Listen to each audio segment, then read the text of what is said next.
আবারও আরেকটি নতুন ব্লগ তোমাদের সঙ্গে শেয়ার করতে চলে এলাম।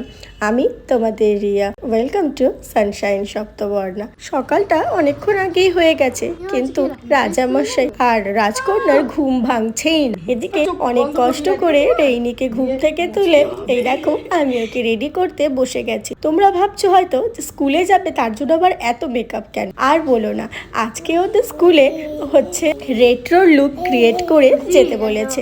এদিকে আজকে কিন্তু আমার রেইনি সোনার শুভ জন্মদিন, তাই একদিকে কিন্তু বেশ ভালোই হয়েছে, ও সকালবেলায় উঠে রেডি হয়ে যেতে পেরেছে। তো আজকের দিনটা কিন্তু বেশ সুন্দরই হলো সকালবেলাটা, কারণ ওকে সুন্দর করে আমি সাজিয়ে পাঠিয়েছি। আর এদিকে আমার ঘরের যা অবস্থা তোমরা তো দেখতেই পাচ্ছো সেটা, কারণ সকালে উঠে আমি ওকে টিফিন বানিয়ে ওকে রেডি করে এদিকে বাড়ি ভর্তি সমস্ত আত্মীয় স্বজন, এভাবেই ওকে কোনোরকম করে স্কুলে দিয়ে এলাম।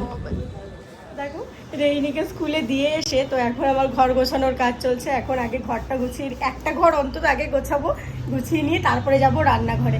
তো রান্না বান্না আজকে করতে হবে, রেইনির পছন্দের সব খাবারগুলো করবো। তো সেই জন্য ভাবলাম আগে চলো ঘরটা আগে, একটা ঘর আমার ঘরটা অন্তত আগে, আমার ঘরটা আগে অন্তত। এখানে ভাই আর হচ্ছে বৃষ্টি বসে পড়েছে হচ্ছে বেলুন ফোলাতে। দেখো এই যে পেছনে দেখো কত বেলুন আছে, এগুলো সব ফোলানো হয়েছে, এগুলো সাজানো হবে। আর এদিকে আমি দেখো এখানে তো এক গাদা জামা কাপড় মেলা আছে, এদিকে বৃষ্টি এসে গেছে। রেইনির বার্থডে হবে আর বৃষ্টি হবে না, তাই কি হয়? আর এই দেখো আমি বেডটা আপাতত এরকমভাবে গুছিয়েছি। তো তোমাদের ফাইনাল রুমটা আমি পরে দেখাচ্ছি, আপাতত আগে গুছিয়ে নিই। এরকমভাবে এখন অবধি করেছি, তো সবটা শেষ করে তারপরে তোমাদেরকে দেখাচ্ছি। আমি ফাইনাল লুকটা দেখাই আমার রুমটার, যেটা রেইনি এসে দেখবে। তাই না, এই দেখো তো এইভাবে সাজানো হয়েছে। এই লাইটটা কম হয়ে যাচ্ছে, এই দেখো এই জামা কাপড়গুলো ওখানে মেলা আছে, তাও দেখা যাচ্ছে। এই দেখো কালকে এগুলো সব করা হয়েছে, এই গিফটগুলো এখানে এভাবে এভাবে দিয়েছি। তো ওরা পুরো ঘরটা একবার দেখো। তো ওর জন্য দেখো এই যে স্কুটিটা কেনা হয়েছে, যেটা ওর খুব পছন্দ, অনেক দিন ধরে বলছিল। আর এই একটা স্কুটি দেখো, আর এই স্লিপটা তো তোমরা আগেই দেখেছো, এটাও অনেক আগেই কিনে চড়ে ফেলেছে। এটা ওর বার্থডের জন্যই কেনা হয়েছিল, কিন্তু ও আগেই চড়ে ফেলেছে এটাতে, উঠেছে। আর স্কুটিটাও বার্থডের জন্যই কেনা হয়েছিল। তো বৃষ্টি, এই ডেকোরেটরটা কি ভালো? এটাকে দিয়ে কি ডেকোরেশন করানো যাবে? তো তোমরাই বলো যে কেমন হয়ে। এই যে মামাই, দিদি, ড্যাডা সবাই মিলে একদম করা হয়েছে। চলো, রেইনি স্কুলে গেছে, এসে দেখবে আগেই বলবে এরকম করে, বেশি বেশি করে লাইক আর কমেন্ট শেয়ার সব করে দাও, সব সব যা আছে সব ঠুকে দাও একদম। চলো টাটা টাটা টাটা টাটা, আবার পরে আসবো।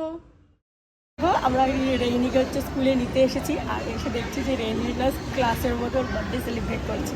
তো আমরা ওর জন্য চকলেট দিয়েছিলাম, যেতে সব আজকে এইটা হচ্ছে সব থেকে বড়ো কথা হলো, এটা হচ্ছে রেইনির প্রথম ডেতে বার্থডে পড়েছে। তো এই প্রথম ও স্কুলে আসলো বার্থডের দিনে, তো যেটা একটা বিশাল ব্যাপার নিজের মধ্যে। তো সেজন্য আজকে ওর হচ্ছে ওর স্কুলে হচ্ছে বার্থডে সেলিব্রেট করছে। তো আমরা হচ্ছে চকলেট পাঠিয়েছিলাম সবার জন্য আর কি, পাঠানো হয়েছিল। তো সেটা দিয়ে এখন হচ্ছে ওর বার্থডে সেলিব্রেট করা হচ্ছে। এখন আমরা এখান থেকে শুনতে পেলাম বার্থডে গানটা গাইছিল, যেটা কিন্তু খুব ভালো লাগছে। আপনি রেইনি বেরোলে পরে তখন শোনা যাবে যে ঠিক কী কী হয়েছে। দাঁড়াও আসছি আবার কিছুক্ষণ। এদিকে নিয়ে আমরা এখন বাড়ি যাচ্ছি, বাড়ি ফিরছি। বাবালি শোনা, তোমার আজকে স্কুলে হ্যাপি বার্থডে সেলিব্রেট করেছে? হ্যাঁ, তুমি সবাইকে চকলেট দিয়েছো? হ্যাঁ, ওরে বাবারে, তুমি সবাইকে চকলেট দিয়েছো?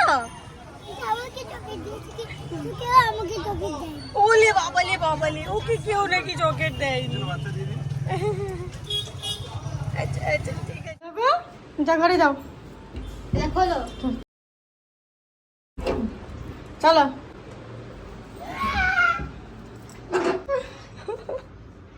কি কেমন?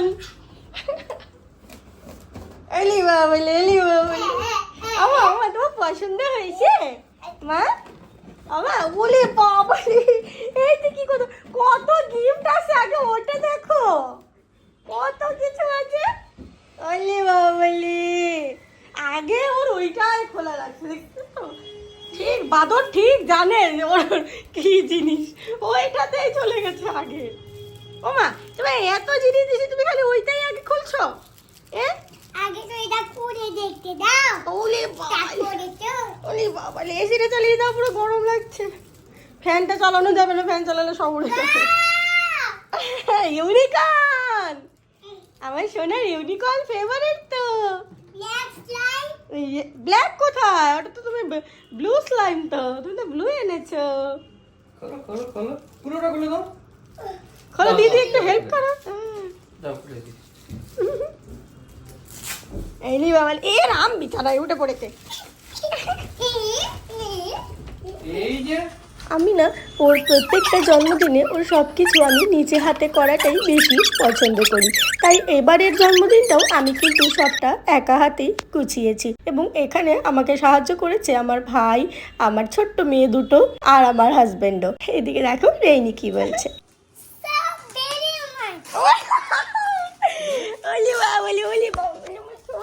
মামাই, ছোট দিদি, সবাই মিলে আমরা এটা করেছি, তুমি জানো? তারপরে আমার ড্যাডাও চলে যাচ্ছে। তুমি কি জানো? তোমার ভালো লাগছে না? তো ছোট দিদিকে তো থ্যাংক ইউ বলতে হবে তো। মামাইকে মামাইকে পটি। কি দুষ্টু তুমি। বলে শান্তমণি দেখি উড়ি বলে। চাপলেই আগাবে, চাপলেই আগাবে।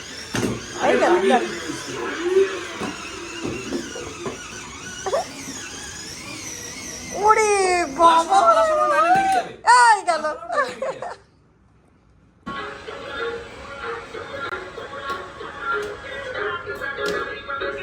আরে এইদিকে গেলে সামনে।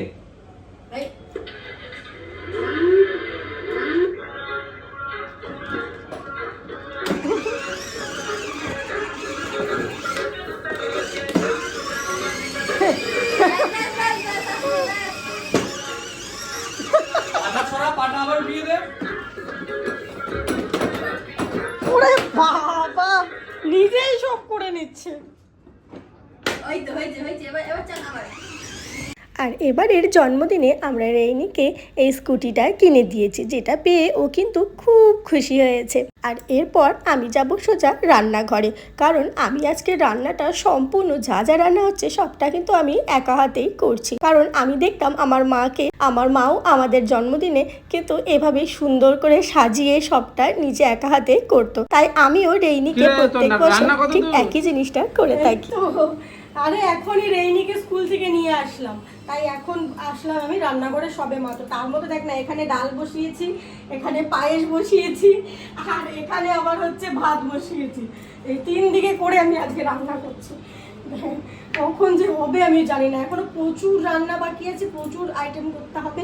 তাই আমি বুঝতে পারছি না যে কখন আমি শেষ করবো। এটি আবার রেইনিকে স্নান করাতে হবে, ওকে রেডি। কথা বলতে বলতে আমার কিন্তু পায়েসটা তৈরি হয়ে গেছে, কারণ মা বলে জন্মদিনের দিন পায়েসটা নাকি দিতেই হয়। আমি রান্না করছিলাম আর রেইনি কিন্তু ওর বাবার সঙ্গে মন্দির থেকে ঘুরেও এসেছে, কারণ আমি প্রত্যেক বছর রেইনিকে কিন্তু মন্দিরে নিয়ে যাই। আর এদিকে দেখো আমার সবটা রান্না হয়ে গেছে। আমি যখন ওকে সাজিয়ে দিব বলে ঠিক করছিলাম, ও তার মধ্যেই আগেই এসে ওর প্রিয় মিষ্টিটা নিয়ে ও খাওয়া শুরু করে দিয়েছে, যেটা কিন্তু আমাদের বেশ ভালো লাগছিল। আর জন্মদিনে আমি রেইনিকে 5 রকমের ভাজা, উচ্ছে ভাজার থেকে শুরু করে সবটা দিয়ে ডাল, মাংস, পায়েস, মিষ্টি, ওর যা যা পছন্দ, চকলেট, সবটা দিয়ে ওকে আমি খেতে দিয়েছি। প্রত্যেক বছর আমি যেটা করে থাকি, আর এবারও কিন্তু এর অন্যথা হয়নি। আর না, আমি ওকে যখনই এভাবে খেতে দিই সুন্দর করে সাজিয়ে, ও কিন্তু খুব খুশি হয়। আর এবারও দেখো ও এসে বসে পড়েছে। আমি বলছি তারা আগে আশীর্বাদটা হোক, তারপরে তুই খেয়ে নিস। ও বলছে না, আমি এখনো, যেহেতু সবটা একসঙ্গে পেয়েছে, বলছে আমি কোনটা আগে খাবো, আমি তো বুঝতেই পারছি না, ওইভাবে বলছিল। আর তারপরে হচ্ছে আমরা সবাই মিলে তারপরে ওকে একটু আশীর্বাদ করবো বললাম, তো সেজন্য ওকে বললাম যে তুই একটু দাঁড়া, আমরা সবাই একটু আশীর্বাদ করে নিন। কারণ এখানে ওর বউ ছিল, ওর দাদা, মামা, আর সঙ্গে মামাও ছিল। হ্যাপি বার্থডে, শুভ জন্মদিন মা, তুমি অনেক বড় হও। একটা আশীর্বাদ মা। বাবা, তুমি খাও খাও, খিদু পেয়েছে, অনেকটা খিদু পেয়েছে। দাঁড়াও, বউ আশীর্বাদ করে দেখ একটু, তবে খাবা। হ্যাঁ মা। আর এভাবেই প্রথমেই আমি মাম্মামকে বললাম ওকে প্রথমে আশীর্বাদ করতে, কারণ মাম্মাম এখানে সব থেকে গুরুজন ছিলেন, তো বড় ছিলেন, তো সেজন্য ওনাকে আগে আশীর্বাদটা করতে বললাম। বাবলি বাবলি আমার ঘুমটি চলে জমজি আরে বাবলি সোনা সোনা একটু দুষ্ট গাওয়ার। হ্যাঁ দেখি মাথাটা নামাও, একটু মাথাটা নামাও তো আমার বাবাটা। ঠিক আছে ঠিক আছে নে টাটা করো, টাটা করো। দেখছি দিয়ে কারণ ভাবে ও খেতে দেবে না বলে না ফুলটাই ওর কাছে একদম চুলগুলো তো খুলেই ফেলেছে। মা এটা দেখো, একটু এটা দেখো না আমার সোনা অনেক ভালো করে মানুষ সব ওই স্কুলে মানুষের চান্স কম আছে, সব টিচাররা কোলে কোলে নিয়ে ঘুরে বেড়ায়, এই সেই এর মতো স্কুলেও চান্স কম আছে। কাপ এবার তুমি খাও না। আরে ইয়ে ভালো থাকো, সুখে থাকো, খুব বড় হোক। খাবারের পর্বটা শেষ হতেই এদিকে আমার দুষ্টুকে দেখো, ও কিন্তু স্কুটি দিয়ে সারা ঘর ঘুরে যাচ্ছে।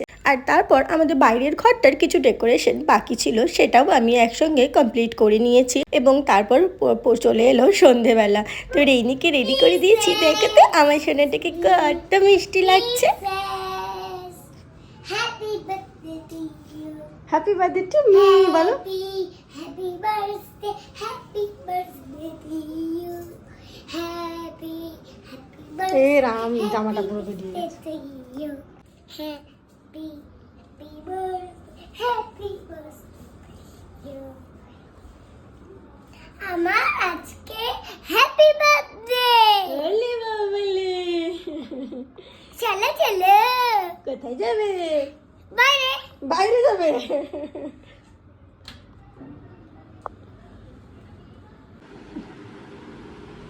তুমি কি করছো সোনা? তুমি কি করছো? কোথায় গেল, কোথায় গেল ফ্রেন্ড, কোথায় গেছে? তুমি পেয়েছো ফ্রেন্ড? এরাম তুমি তো ঘেমে জল হয়ে গেছো।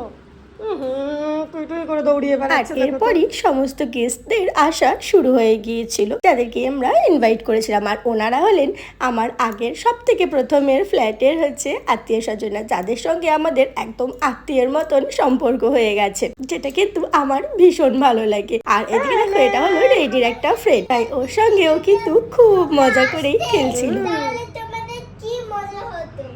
তো কাজের চাপে নিজে একটু ভালো করে সাজবো সেটা আর করাই হয়ে ওঠেনি। এদিকে বাড়ি ভর্তি আত্মীয় স্বজন, তো গেস্টরা এসে গেছে যে আমি আর নিজের জন্য কিছু করেই উঠতে পারিনি, তাই আমি একদিকে দৌড়চ্ছি আর রিক আরেক দিকে। তো এভাবে দেখো, এখানে সবাই ওকে এত প্রেজেন্টস গুলো দিয়েছে, সেগুলো দিয়ে প্রেজেন্ট গুলো দেখতেই ও ব্যস্ত। আর এদিকে তারপর চলো কেক কাট করার টাইম চলে এসেছে। রেইনির কেকটা দেখো যেন একেবারে রেইনির মতোই হয়েছে। আর ও কিন্তু দেখো কেকটা পেয়ে এত খুশি হয়েছে, ও নিজেই আগে কেকটা বের করে খেয়েও নিয়েছে। দেখো টেস্ট বলতে, আমি একটু টেস্ট করে দেখি। Happy birthday to you, happy birthday dear Rainy, happy birthday to you. সমস্ত গেস্টদের দেখতে এবং সব কাজ নিয়ে এতটাই ব্যস্ত হয়ে যাই যে বাচ্চাটার সঙ্গে একটু ভালো করে ছবিও তুলতে পারি না। আর এবারও ঠিক তাই হয়েছে। তাই আমার পাশের থেকে আমার এক ফ্রেন্ড বলছে যে যাও গিয়ে তুমি আগে, তোমরা দুজনে আগে ছবিটা তোলো। আর তাই কোনো রকমভাবে দেখো একটা ছবি হয়তো আমরা তুলতে পেরেছি এই যে। আর তারপর এভাবেই আজকের আমার ভিডিওটা আমি শেষ করলাম। খুব অল্প একটু স্মৃতি নিয়ে তোমাদের সঙ্গে চলে এলাম, রয়ে যাক এগুলো টাইম লাইনে। তো আজকের আমার এই ব্লগটা তোমাদের কেমন লেগেছে অবশ্যই কমেন্টে একটু জানিয়ে যাবে। আর ভালো লেগে থাকলে একটা লাইক করে চ্যানেলটাকে সাবস্ক্রাইব করে রাখবে। দেখা হচ্ছে আবার একটা কোনো ব্লগে। টাটা।